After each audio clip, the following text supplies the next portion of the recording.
বাংলাদেশের অন্যতম একটি চিকিৎসা সেবা কেন্দ্র হোসেন শহীদ সোহরাওয়ার্দী মেডিকেল কলেজ ও হাসপাতাল। এ হাসপাতালে প্রায় সব ধরনের চিকিৎসা সেবাই রয়েছে। ইতিপূর্বে প্রায় তিনবার সেরা চিকিৎসা সেবা প্রতিষ্ঠান হিসেবে পুরস্কৃত হয়েছে এই হাসপাতালটি। যতদূর জানা যায় 1963 সালে এই হাসপাতালটি প্রতিষ্ঠিত হয়। পরবর্তীতে 2006 সালে এটি মেডিকেল কলেজ হাসপাতালে উন্নীত হয়। 1200 শয্যার এই হাসপাতালটিতে প্রতিদিন গড়ে প্রায় 3000 রোগী আসা যাওয়া করছে। এই হাসপাতালের অন্যতম সমস্যা হচ্ছে এর অতিরিক্ত ইন্টার্নি নার্স ও আউটসোর্সিং কর্মীদের চাপ।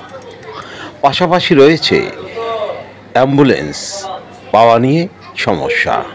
অ্যাম্বুলেন্স চাইতে গেলে বেশিরভাগ সময়ই সমস্যার মুখে পড়েন এই হাসপাতালে আসা রোগী ও তাদের স্বজনরা। দুটি মাত্র অ্যাম্বুলেন্স এই হাসপাতালে, একটি এসি, অন্যটি নন এসি।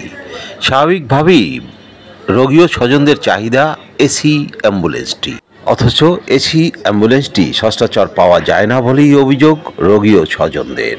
কারণ এর চালক নিজেই এটি ব্যবহার করেন এবং তিনি বেশিরভাগ বড় বড় টিপ মারতে অভ্যস্ত বলে অভিযোগ এসেছে। 24 মে শনিবার সকালে এই অভিযোগের সত্যতাও পাওয়া গেল। একজন রোগী ও তার স্বজন অনেক চেষ্টা করেও এই অ্যাম্বুলেন্সটি ভাড়া করতে ব্যর্থ হন। তাদের অভিযোগ, অ্যাম্বুলেন্স চালক অতিরিক্ত ভাড়া চাচ্ছেন। আরিফ আহমেদ, সোহরাওয়ার্দী হাসপাতাল, ঢাকা।